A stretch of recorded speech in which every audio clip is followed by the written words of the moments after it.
about who I am. I've been an entrepreneur for 24 years. I had a $50 million excavation company, oil and gas. Went down in '08 with the recession. What happened to oil and gas in '08? I actually worked for a large oil and gas company out of Oklahoma City, carrying a bunch of oil and gas lines up in Kansas and Oklahoma, northern Oklahoma. In '08, our $50 million company, it went down and we had to pay everything back because we didn't have any credit. And actually, a lot of you guys probably know you got to get bonded for certain projects. We actually were public utilities before we were oil and gas, so we were always getting bonded. Well, after the economy died, we went back to trying to do public utilities where our finance system was great. So bonding companies say you need to have a Dun & Bradstreet number. I have no idea what's Dun & Bradstreet, and they said it's got to be an 80+ score. I'm like, okay, how do I get that? They said call this number. So I called Dun & Bradstreet, and what do you think they told me? What do you need? You pay this much money on $1,200 a month. I think I'm like, okay, I need to get bonded for these jobs. And so we actually got bonded and did a bunch of water lines before we ended up shutting that business down. Fast forward, like I said, I've been off for 24 years. I had multiple other things. I had trucking companies my entire adult life. I moved to Tulsa in 2015. I bought a trucking company that had 6 trucks and doing about $400,000 to $500,000 a year. I grew that company till 2022 when I sold it to $6 million, operating in 4 states, had 125 employees, all W-2, and I started to feel that pinch in 21, like I did in '08, and I had personally guaranteed everything again. When I had the construction company, I paid cash to build a $500,000 house. I had a lake house, I had boats, I had Harleys, I had Corvettes, I had toys, right? Stuff you shouldn't have when you're 26 years old. Well, fast forward, I have all the same stuff. I had $3.5 million in personal guarantees, felt that pinch, and I said, not doing it. Sold the company. Spent a couple months trying to figure out what I want to do. And I get this, I was applying for corporate jobs. I was done being a business owner. Like, it's happened to me twice. I'm doing this again. I want to work for somebody, get a check, go home. I applied for a job with them, and I thought, this would be great. So let me tell you,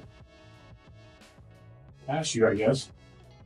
Melissa already asked you this question. You guys ever use your personal credit in your business? Have you ever loaned your business money? If you say no, you're lying. Because you started your business day one with your business bank account with your money, right? Have you ever been denied? Don't answer this. Have you ever been denied a loan? I didn't say don't answer this. We all have, right? Because it's all based on our personal score. My personal credit, the month of lockdown, was ran 42 times. I was buying that many trucks. I went from 20 trucks the month before lockdown to by December of lockdown, I was at 100. So I grew really quick. And if you guys don't know, I was actually a FedEx ground contractor, so we were busy. So why do we incorporate? Anybody? I'm gonna be interactive. All right. Well, Melissa said that earlier.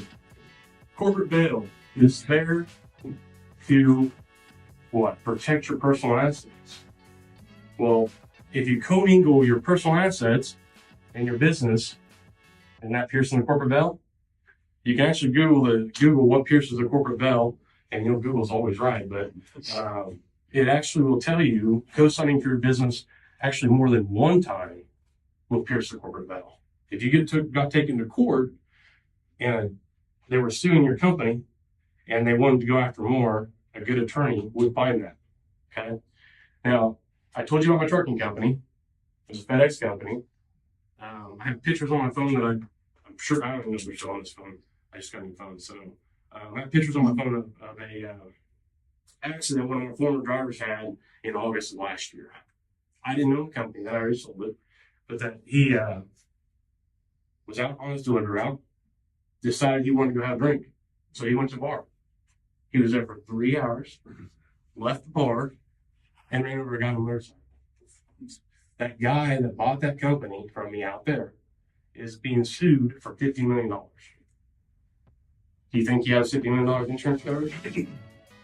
I was an insurance agent for 6 years, and I know in all of my insurance training and meeting with executives and training and attorneys that in a death, it doesn't even matter who's at fault. The insurance company will pay that or pay something close to that. So the insurance company's going to pay, let's say it's $30 million. He has a $5 million policy. Where's the rest of the money going to come from? Think the insurance company's just going to roll over? They're not.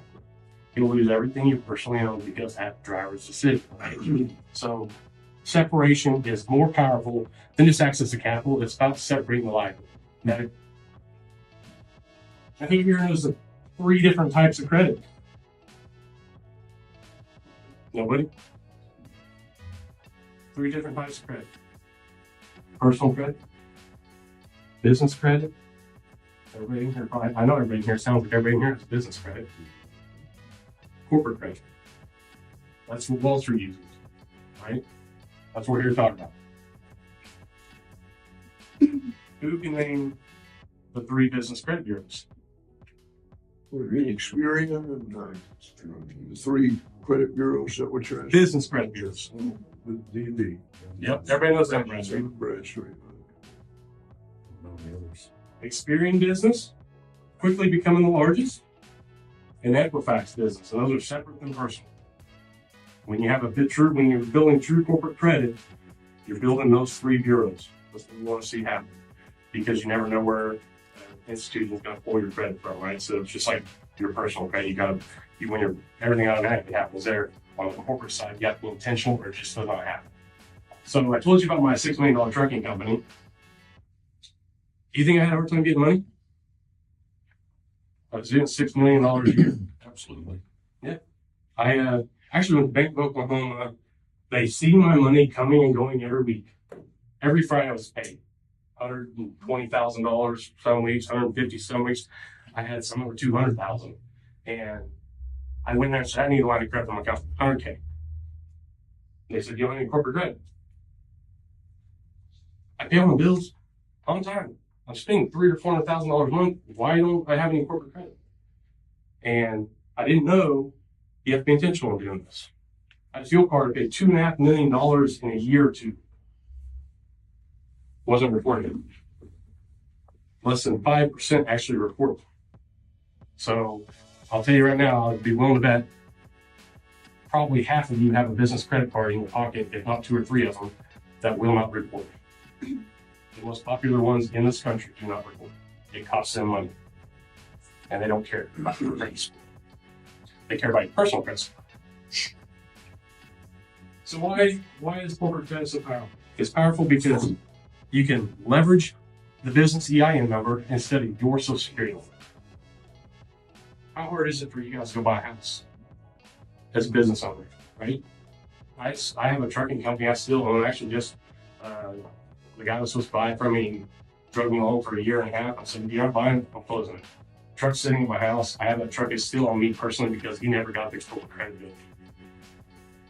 If I signed him up, I paid his membership, and he didn't follow through.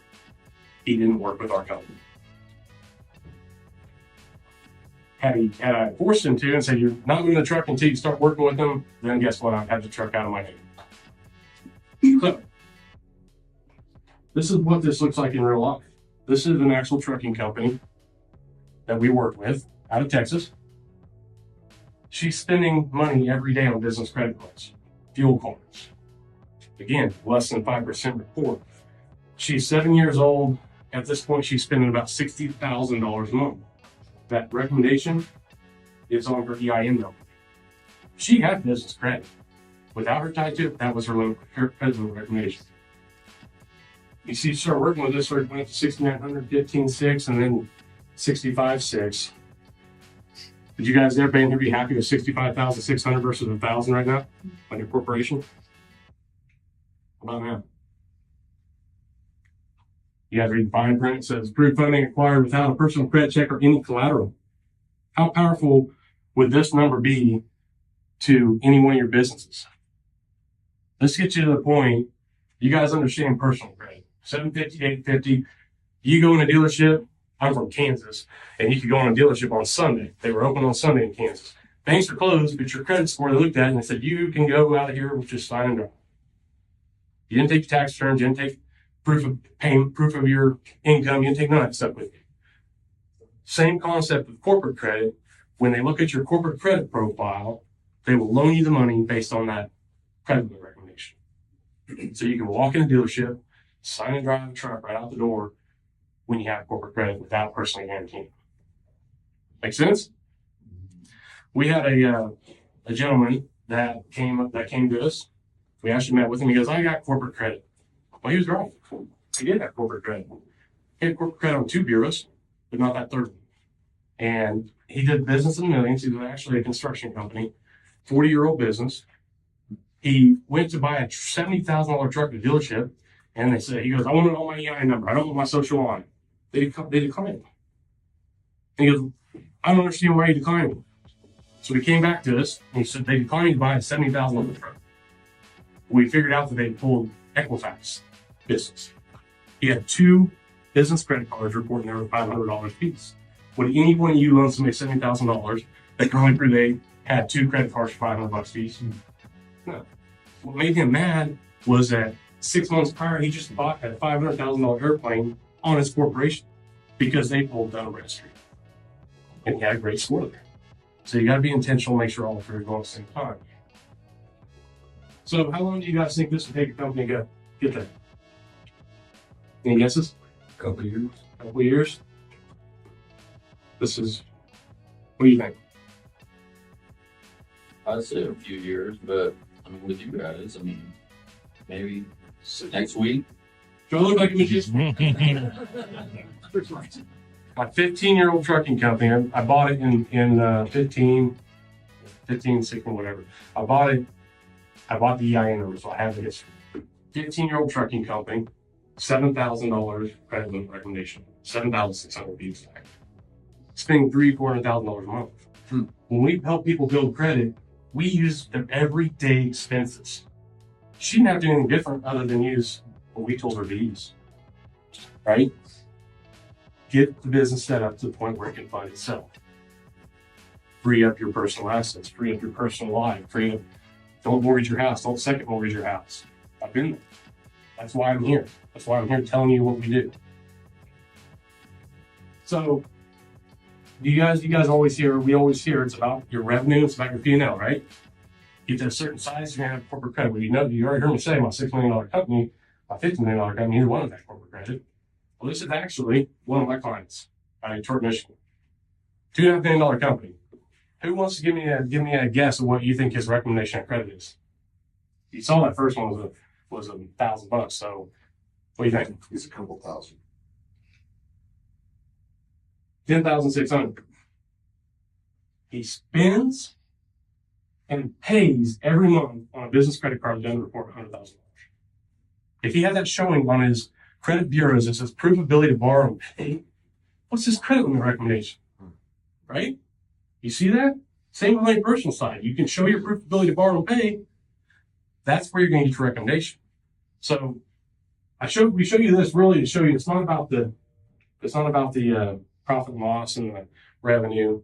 This is his other company. Based on the last one, what do you guys say? Double down, lower. What do you think? Proof of ability to borrow and pay. It's not about revenue. It's not about P&L. It's about showing a track record on the 3 business credit bureaus. So how do we do it?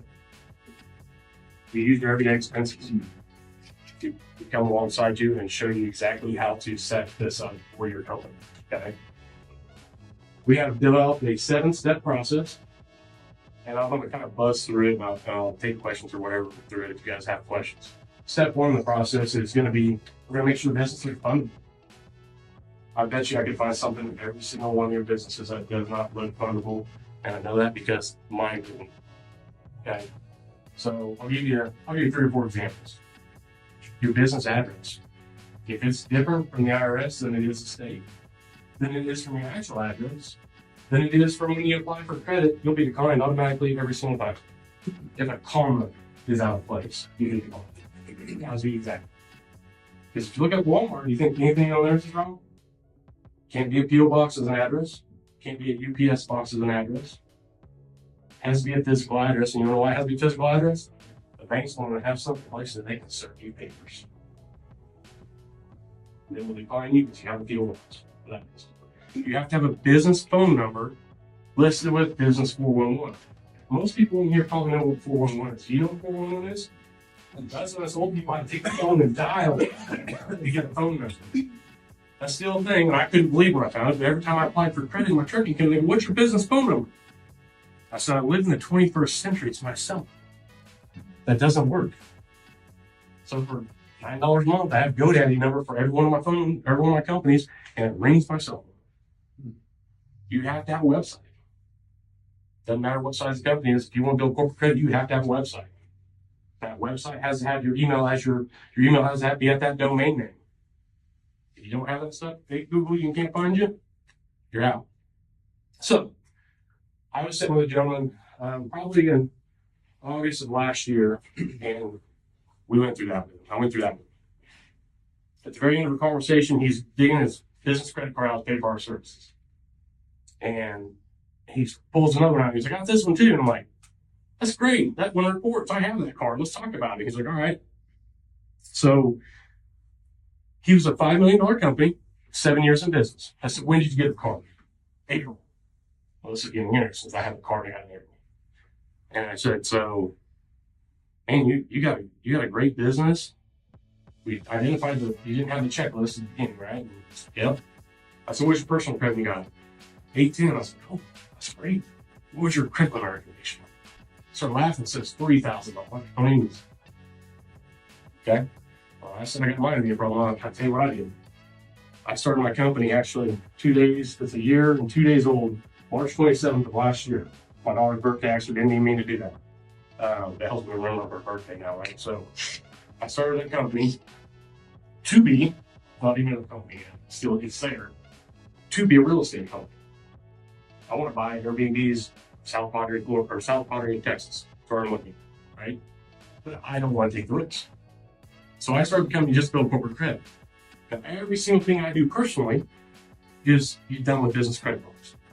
So I'm building corporate credit based on my personal spend. So I'm building this credit profile. Company has no income. Company is less than a month old.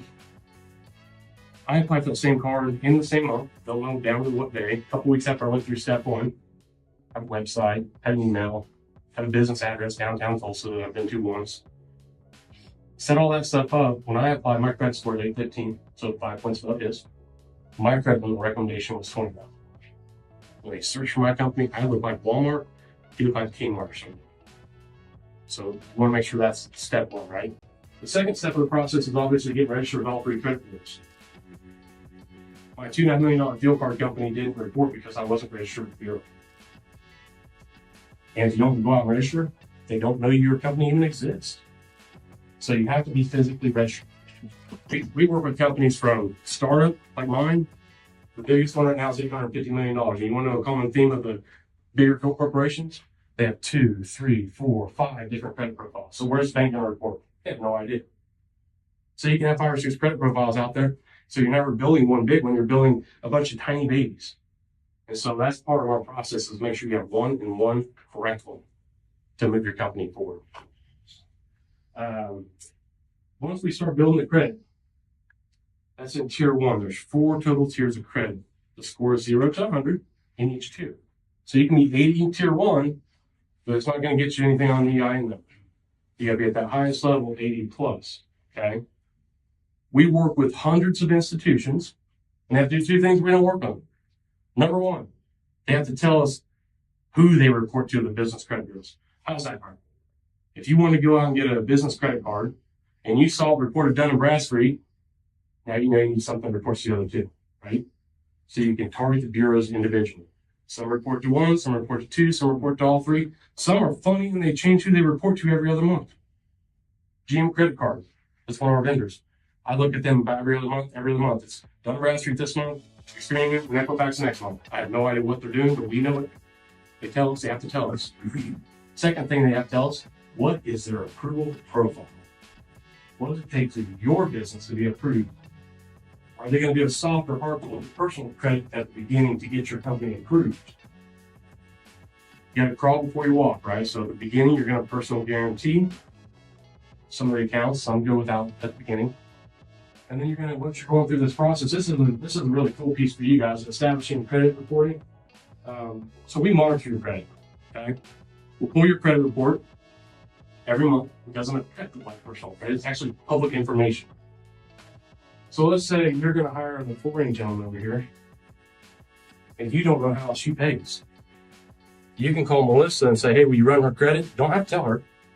She'll run her credit. Now, you guys heard me say less than 5% report, so she probably don't have a credit profile. But guess how many reported you missed payment?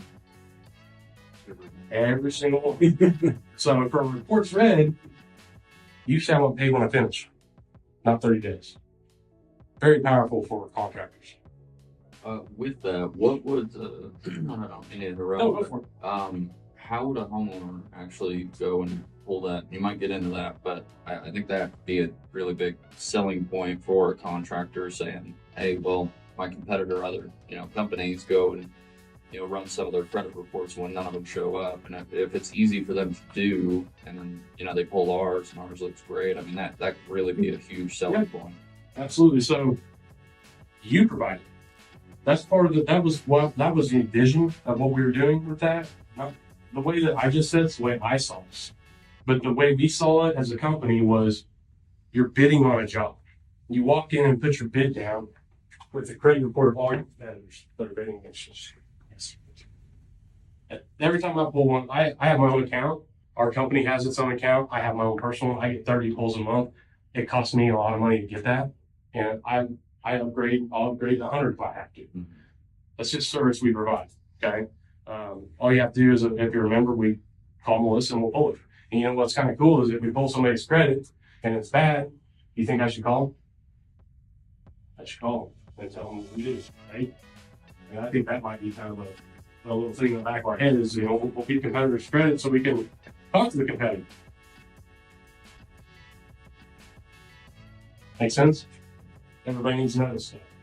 So as you go through tier 2, you're going to graduate from tier 1 to tier 2. It's a repeat the process. Pick 2 or 3 vendors, utilize them.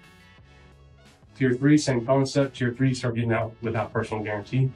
And tier 4 is where the magic happens. You see the list of stuff there. I wish it said corporate funding available. I wish it said corporate credit cards. You guys know the difference between a business credit card and a corporate credit card is? Corporate credit cards do not have your name on them. They just have a business name on them. Now, I told you, go ahead. Yep. We have vendors that give us off our EIN number. Mm-hmm. So those guys are probably not reporting. I've been doing this for years, not knowing anything. I get a net 30 for them. Yep. So those guys are probably not reporting it. Some, believe it or not, you guys, some suppliers do report. Some of the big boy suppliers do report. And we'll find that. You guys will set some time up with Melissa or any one of us, and we'll pull your guys' credit, like I said, doesn't affect it, and we can go through with it. Okay. And we can see if certain suppliers are reporting for it. That's when I talk to contractors, generally 1 or 2 of their suppliers is reporting. And if you figure out which supplier is reporting, and they sell the same thing that another supplier sells, but you get it from the other one, it's easier, and the price is the same, then you think maybe you should switch it back over that guy? Or we will send a letter to the other guy and say, hey, this guy's reporting, why aren't you reporting? Our attorney will draft a letter and send it. So that's part of our process. But can you imagine walking in a dealership? It's the funniest thing to do, by the way. Walk in the dealership and say, I want to buy this truck. That's all my EIN number. They go, what? What are you talking about? Yeah, all my EIN number. Business credit. Corporate credit. I don't know if you guys, somebody when I saw me driving, I drive that real estate company I started last year on March 27th. I bought a $110,000 truck in a corporation's name. I did personally guarantee it. But I also, when I called the dealership, and the dealership called me and told me it's in, but I ordered it in December, they said, hey, your truck's in. I said, great. I started a company in March. I want to put in that company's name. They go, wow, you must be doing really good. I said, no, there's no income. So you're not going to be approved? Send the application. Because with the dealerships, you have to go through the dealership for that vendor. And so I had their approval profile right in front of me. I filled the application out exactly to the T of what they needed to make sure all my boxes were checked. And I sent it in and they said, we'll let you know if they approve it. I said, don't let me know, just call me when. An hour later, they called me and apologized. I said, I've already got, it was in Kentucky. So I'm driving to Memphis tomorrow to pick it up. You're meeting me in Memphis. I'm like, okay, we'll make that happen. So put you in the driver's seat of knowing you're going to be able to fund it in the business. And if you see the very last one, that's the reason why I did my corporation really was real estate. But it's got a spin, I've got a spin to it now. It's my daughter who is almost 15, wants to start a business. And I don't think this is a gift. I'm going to give her a corporate credit. I'm not going to say give her all the money to start a business, right? So it puts yourself in the position to do what you want, when you want, on the EIN. Make sense? Thank you.